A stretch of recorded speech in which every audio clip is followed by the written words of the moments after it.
commencer notre aventure dans l'histoire de la médecine, quelques petites précisions. Quand on parle d'histoire, on parle de faits qui ont été transmis.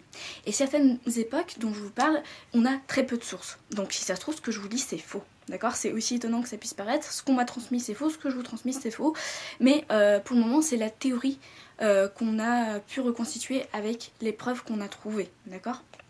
Autre chose, je ne suis pas historienne, je suis une simple étudiante, donc je suis juste passionnée et j'ai envie de transmettre ce qu'on m'a appris. Donc je suis parfaitement consciente que je peux dire des conneries et c'est à vous dans les commentaires de me rectifier, de me donner des conseils, parce que c'est aussi ma première vidéo.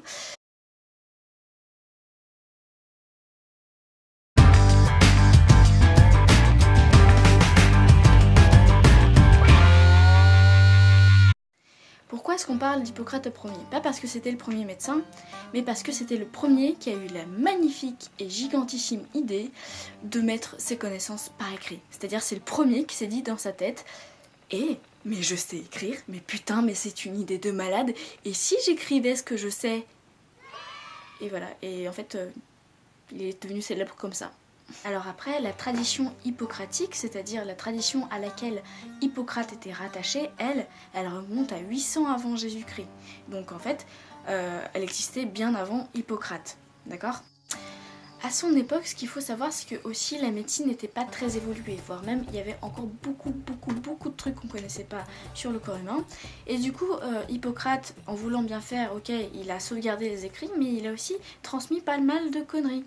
Et comme les générations d'après ne voulaient pas remettre en question ce qu'avaient dit les anciens, par respect, parce que c'était les anciens, pendant près de 2000 ans, tu vas avoir des gens qui vont mourir parce qu'on n'a pas osé remettre en question ce qui a été écrit avant. Cependant, tout n'est pas noir dans la médecine à l'époque d'Hippocrate. Ce qui est bien, c'est que on commence tout doucement à balayer tous les dogmatismes religieux, toute la superstition et toute la magie de la médecine. On commence à se dire que si quelqu'un guérit, c'est pas uniquement avec l'opération du Saint-Esprit. Pourquoi je dis c'est pas uniquement avec parce que quand même la religion était encore très présente et il y avait quand même quelques petits trucs chelous auxquels on croyait. Donc je vais vous donner quelques exemples juste après. Pour le moment, concentrons-nous plus précisément sur qui était Hippocrate. Alors, je vais vous raconter la légende d'Hippocrate et de Démocrite. Alors, Démocrite, c'est un philosophe contemporain d'Hippocrate. Il est d'ailleurs le fondateur de l'atomisme antique. Et l'atomisme antique, c'est, attention, vision du monde fondée par un agrégat de particules indivisibles qui s'associent et se désagrègent. Si vous voulez plus d'explications, allez voir ailleurs, c'est pas ici, ok? Donc Démocrite, qui était donc un philosophe grec, il s'intéresse à la vie de la communauté de la petite ville d'Abdère. Le truc, c'est qu'il y était très actif. Et avec l'âge, il décide de se retirer de la vie politique, de se retirer dans sa petite maison et de se mettre à disséquer des animaux, à observer la nature et puis à rédiger des ouvrages.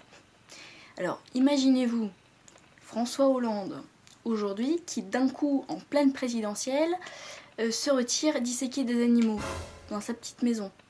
Je pense que tout le monde se dirait qu'il a pété un plomb, ok? Et ben c'est ce qui s'est passé. Les habitants d'Abdère se sont dit oula, Démocrite il doit pas aller super bien. Ils étaient très inquiets à son sujet. Du coup, qu'est-ce qu'ils vont faire? Ils vont appeler le médecin de l'époque, Hippocrate. Et qu'est-ce qu'ils lui disent? Ils disent Démocrite là, je crois qu'il est un peu fou. Tu veux pas aller le soigner, toi qui es si savant? Et Hippocrate, ne pouvant rien refuser aux habitants d'Abdère, se dit d'accord, très bien, je vais aller le voir. Du coup, en tapant la discute avec Démocrite, Hippocrate se rend compte que il est loin d'être fou. En fait, ce qui s'est passé, c'est que Démocrite a senti sa mort approcher. Donc s'est dit, mon Dieu, je commence à me faire vieux. Il est temps que je me retire des affaires politiques et que tiens, je vais faire comme mon copain Hippocrate. Je vais écrire tout ce que je sais sur la vie, les animaux, l'atomique quantique, et je vais léguer ça à mes enfants. Et voilà, c'était la seule raison pour laquelle il s'était retiré. Donc pas du tout parce qu'il était fou ou quoi que ce soit. Donc il a fait tout ce chemin, Hippocrate, un peu pour rien pour le coup. Ensuite, si on en revient au corpus hippocratique, ce corpus est composé de 56 traités. 56 traités parmi lesquels Hippocrate n'en aura écrit qu'une dizaine en fait. Dans certains traités, on fait référence à des dieux, dans d'autres non. Tu vas retrouver deux théories médicales différentes. La médecine de Kos d'un côté et la médecine de Knit de l'autre. Ce sont deux théories qui soit se contredisent, soit n'ont pas du tout la même approche de la maladie en fait. Cependant, même si ces deux théories se contredisent souvent, il y a quand même des choses qui sont communes. Notamment les croyances sur la souillure, la pollution, le châtiment divin.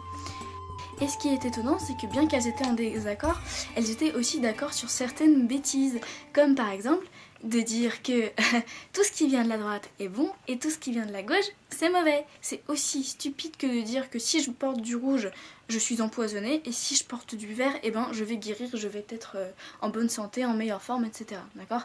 Donc c'est pour vous dire le niveau de superstition qu'il y avait à l'époque. Dans la prochaine vidéo, je vais vous parler du sermon hippocratique. Et vous verrez qu'il y a d'autres conneries qui ont été écrites dedans. Et d'autres trucs plutôt intelligents d'ailleurs. Et je vais vous parler de la théorie des 4 humeurs. Qui repose sur une histoire d'équilibre, de déséquilibre entre les 4 humeurs pour recouvrer la santé. Mais ça, on en parle la prochaine fois. Je vous fais des bisous.